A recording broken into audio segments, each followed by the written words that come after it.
यहाँ भगवान श्री कृष्ण का एक ऐसा चमत्कारी मंदिर जहाँ पुजारी भूल कर भी कभी घंटी नहीं बजाते। और तो और जहाँ पूरी दुनिया के मंदिरों में सुबह सुबह मंगला आरती की शुरुआत होती है, वहीं इस मंदिर में ऐसी कोई आरती नहीं होती। इस मंदिर का सबसे बड़ा चमत्कार तो यह है कि यहाँ विराजमान दिव्य मूर्ति स्वयंभू है। यहाँ साक्षात राधा और कृष्ण दोनों आपस में विलीन होकर एक ही मूर्ति के रूप में मौजूद हैं। लेकिन यहाँ हर रात ऐसा क्या घटता है कि तीनों लोकों को चलाने वाले स्वामी यहाँ सुबह 8 बजे से पहले अपने भक्तों को दर्शन ही नहीं देते। इस अद्भुत कथा की शुरुआत होती है महान संगीतकार और परम भक्त स्वामी हरिदास जी से। स्वामी हरिदास जी वृंदावन के घने निधिवन में बैठकर अपने संगीत से राधा कृष्ण की ऐसी साधना करते थे कि उनकी दिव्य आवाज सुनकर साक्षात भगवान उन्हें दर्शन देने चले आते थे। वो श्री कृष्ण और राधा रानी के इतने प्रिय थे कि उनके संगीत के बिना प्रभु का दिन ही पूरा नहीं होता था। एक दिन उनके शिष्यों ने जिद पकड़ ली और कहा, आप तो रोज अकेले उनके दिव्य दर्शन करते हैं,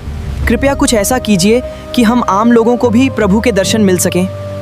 अपने शिष्यों की इस भोली जिद पर स्वामी हरिदास जी ने निधिवन में अपने संगीत की ऐसी तान छेड़ी कि उनके प्रेम में खिंचे हुए साक्षात श्री कृष्ण और राधा रानी एक साथ वहां प्रकट हो गए। लेकिन उनका दिव्य तेज इतना भयानक और चमकदार था कि वहां खड़े आम शिष्यों की आंखें चौंधी आने लगीं। वो उस रूप को देख ही नहीं पा रहे थे। तब स्वामी हरिदास जी ने हाथ जोड़कर विनती की, हे प्रभु, इन बालकों में इतनी क्षमता नहीं है कि वो आपके इस तेज को देख पाएं। कृपया करके आप दोनों मिलकर एक हो जाइए।